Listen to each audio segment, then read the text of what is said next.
Arrête le générique, tout le monde s'en branle de toute façon. Bon, moi je suis pas trop dans la querelle, vous savez, DC, Marvel, fanboy, pas fanboy. Je prends les comics où ils sont bons, peu importe l'éditeur. Mais la dernière fois j'ai entendu deux fans débattre. Donc j'ai prêté l'oreille et j'entendais qu'il y en avait un qui disait à l'autre: ouais, de toute façon, depuis que DC, ils ont passé leur publication en bimensuel, ils nous prennent pour des cons, ils veulent se faire de l'argent, ils vendent 2 fois plus de comics, au moins Marvel, ils font pas ça.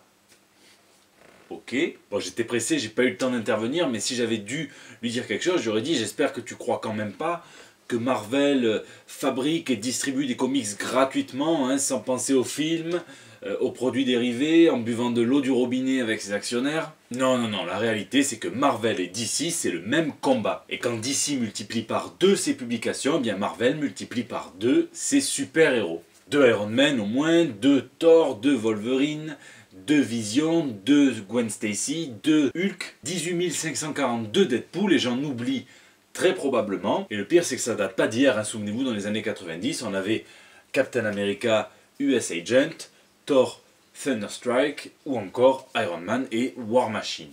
Alors c'est vrai que ça a ses avantages, puisque bon, DC est en train un petit peu de se casser la gueule au niveau des dessinateurs qui n'arrivent pas à tenir les cadences, alors que là il n'y a pas forcément 2 fois plus de séries, mais au moins les dessinateurs sont propres pour chaque série et ils arrivent à tenir leur cadence. Donc voilà, hein, chacun a son système. Chez Marvel, là où le bas blesse, c'est qu'on oublie facilement les héros qui sont créés sur le modèle des grands, hein, US Agent, bon. Voilà, donc il fallait que je réagisse comme ça, posteriori, voilà. Mais tout de suite, c'est les news de la semaine. Fraction et la Civil War. Le scénariste Matt Fraction se remémore ce que c'est de travailler en tant que scénariste chez Marvel pendant la Civil War. Il était sur le Punisher War Journal à l'époque. Et on apprend quelques petits secrets de l'intérieur. On apprend ainsi que Mark Millar est tombé malade en plein milieu de l'écriture de la Civil War, au point qu'il ne pouvait plus rien produire. Et ça a causé un bordel, oh là là, le bordel pas possible. Et c'est normal, hein, puisque toutes les parutions s'organisaient autour de Civil War, donc si personne n'avait à bouffer, ben voilà. Donc évidemment, c'était particulièrement le cas pour Fraction, dont le Punisher War Journal rentrait en directe collision avec le crossover principal, la mini-série Civil War. Du coup, qu'est-ce qu'ils ont fait? Eh bien, ils ont sauté les numéros 2 et 3, hein, ils pouvaient le faire, puisque chaque scénariste connaissait les tenants et les aboutissants de la Civil War, donc il pouvait très bien avancer sans connaître le milieu. Et lui, de toute façon, il savait très bien où est-ce qu'il voulait aller avec le Punisher, tout en attendant Millar pour connaître les détails des numéros qui manquaient. Fraction se souvient que c'était rigolo, hein, d'improviser, de patienter, c'était quand même assez tendu, et il se souvient d'avoir vu Tom Brevoort, hein, le rédacteur en chef de chez Marvel, jouer au chef d'orchestre avec tous les scénaristes, tous les dessinateurs, comme seul lui sait le faire, je cite. Alors un qui a un petit peu moins dû rigoler, c'est Ariel Olivetti, hein, le dessinateur qui a dû réaliser les épisodes numéro 2 et numéro 3 quasiment en même temps, hein, quand Mark Millar s'est réveillé. Et apparemment il aurait même dû reprendre cette scène qui est tirée donc directement de la Civil War au moins 3 ou 4 fois, tellement les personnages changeaient tout le temps. Et finalement, peut-être la plus belle réflexion de Matt Fraction dans cette espèce d'interview, d'introspective, c'est quand il dit qu'il ne sait absolument pas pourquoi il s'est senti obligé de coller de si près le récit de Mark Millar, au point d'inclure certaines scènes et certains dialogues de la Civil War dans son Punisher. Avec le recul, il définit cela comme un piège qui dépasse le simple cadre du respect de la continuité, hein. Il appelle ça l'écriture mathématique. En même temps, il s'appelle Fraction, le mec. Voilà, je voulais pas la faire, mais... Du coup, j'aimerais avoir votre avis, hein. Comment est-ce que vous vivez quand dans un tie-in, un gros crossover, on fait référence de manière appuyée et précise à une scène qui se passe, qui se déroule dans le crossover? Est-ce que vous êtes content de voir que ça respecte bien tous les éléments du récit, ou est-ce que vous vous dites, bah, cette scène, je l'ai déjà vue dans le crossover, donc ils me vendent 2 fois la même chose, et on en revient à notre complot, c'est les Illuminati, le complot du début, 2 fois plus, c'est ça. Oh là là! Le papillon, l'abeille et le coq.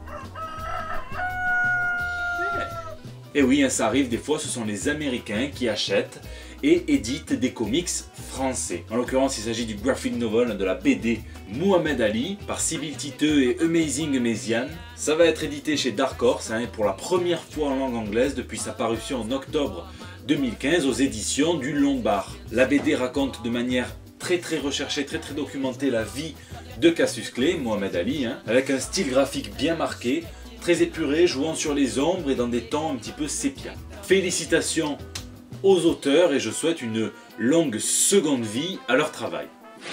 Un poster Luke Cage à la SDCC. Ce week-end là commence la San Diego Comic Con. C'est peut-être la convention de comics la plus attendue et la plus réputée parmi les événements du genre. Alors je sais que beaucoup ne l'aiment pas, hein. Joe Quesada, il y en a qui tremblent, là je viens de dire le nom, il y en a déjà qui tremblent. Mais il faut reconnaître que le mec possède un style graphique inimitable, on reconnaît sa patte entre mille. Il avait déjà réalisé un poster pour la saison 1 de la série Netflix Daredevil, et il remet le couvert pour Luke Cage, hein. Il a réalisé un poster qui sera distribué gratuitement sur le stand de Marvel à la San Diego Comic Con.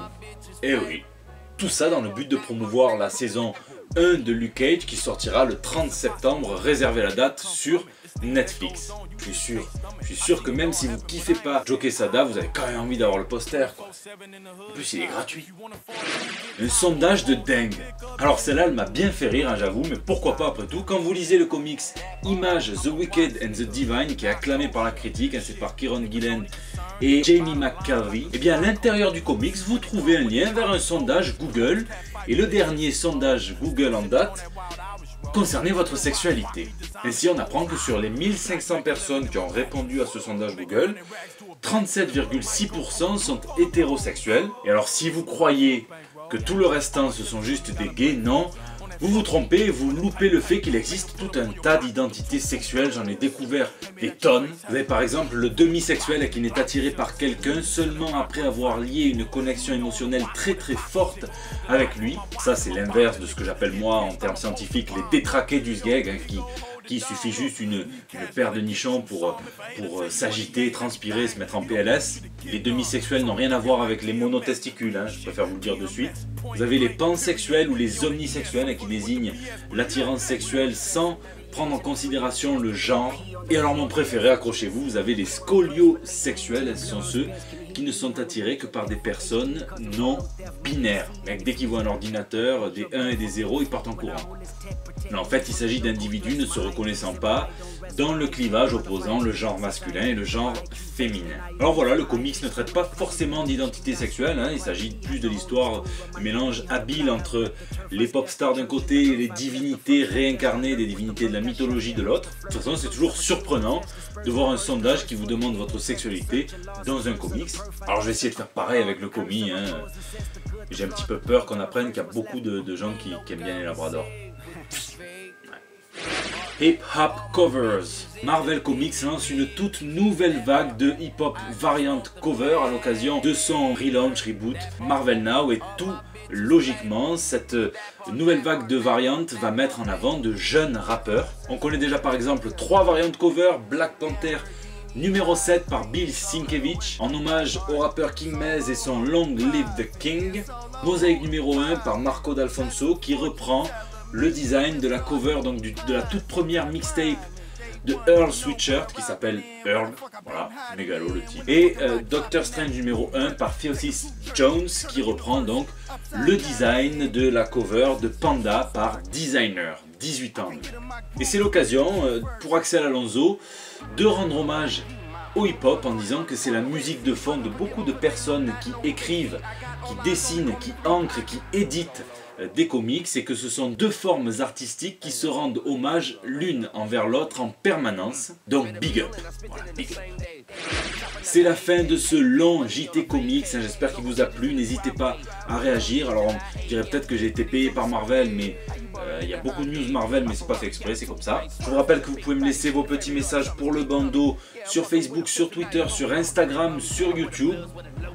L'embarras du choix. Je souhaite une excellente semaine de vacances à ceux qui sont en vacances, une excellente semaine de boulot à ceux qui sont au boulot. Bref, kiffez la vie, lisez, lisez et lisez. Rendez-vous la semaine prochaine pour de nouvelles vidéos. Bah, arrête le générique, tout le monde s'en branle. Ah, ça fait mal ça.